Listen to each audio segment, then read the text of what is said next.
ಟೊಮೆಟೊಕಾಯಿ ಚಟ್ನಿ ಜೊತೆಗೆ ನಾವು ಶುಂಠಿ ಬೆಳ್ಳುಳ್ಳಿ ಇವನು ಹಾಕ್ಕೋಬೋದು, ಹಸಿಮೆಣಸಿನ್ಕಾಯಿ ಎಲ್ಲವನ್ನು ಜೊತೆಗೇ ಫ್ರೈ ಮಾಡ್ಕೊಳ್ಳೋದ್ರಿಂದ ಹಸಿ ವಾಸನೆ ಹೋದರೆ ತುಂಬ ಚೆನ್ನಾಗಿರುತ್ತೆ ಟೇಸ್ಟ್ ಅಂತೂ. ಈ ರೀತಿಯಾಗಿ ಕೈ ಆಡಿಸ್ತಾ ಇರಬೇಕು.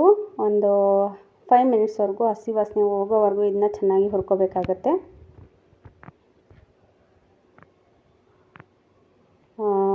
ಸ್ವಲ್ಪ ಚಳಿನಲ್ಲಿ ಬೇಸಿಗೆನಲ್ಲಿ ಈ ಥರ ಹುಳಿಯಾಗಿರೋ ಚಟ್ನಿ ಸೈಡ್ ಡಿಶ್ಗೆ ತುಂಬ ಚೆನ್ನಾಗಿರುತ್ತೆ, ದೋಸೆ ಜೊತೆಗೆ ಚಟ್ನಿ ಜೊತೆಗೆ. ಈ ರೀತಿಯಾಗಿ ಒಂದು ಸತಿ ಚಟ್ನಿನ ಮಾಡಿ ನೋಡಿ, ತುಂಬ ಟೇಸ್ಟಿಯಾಗಿರುತ್ತೆ. ಸೊ ಇವಾಗ ನಾನೊಂದು ಮಿಕ್ಸಿ ಜಾರ್ಗೆ ಹುರಿದಿಟ್ಕೊಂಡಿರೋಂಥ ಮಿಶ್ರಣ ಮತ್ತು ಹುರಿದಿಟ್ಕೊಂಡಿರೋಂಥ ಶೇಂಗಾ, ಟೊಮೆಟೊ, ಉಪ್ಪು ಮತ್ತು ಜೀರಿಗೆ, ಇದಕ್ಕೊಂದು ಚೂರು ಬೆಲ್ಲವನ್ನು ಹಾಕ್ತಾಯಿದ್ದೀನಿ. ಬೆಲ್ಲವನ್ನು ಹಾಕಿ ನೀವು ಮಿಕ್ಸಿ ಮಾಡೋದ್ರಿಂದ ಇದು ಟೇಸ್ಟ್ ತುಂಬ ಚೆನ್ನಾಗಿ ಬರುತ್ತೆ. ಇಲ್ಲಿ ನೋಡಿ, ಈ ರೀತಿಯಾಗಿ ನುಣ್ಣಗೆ ರುಬ್ಕೋಬೇಕು. ಚಟ್ನಿ ಟೇಸ್ಟ್ ಮಾತ್ರ ತುಂಬ ಚೆನ್ನಾಗಿರುತ್ತೆ.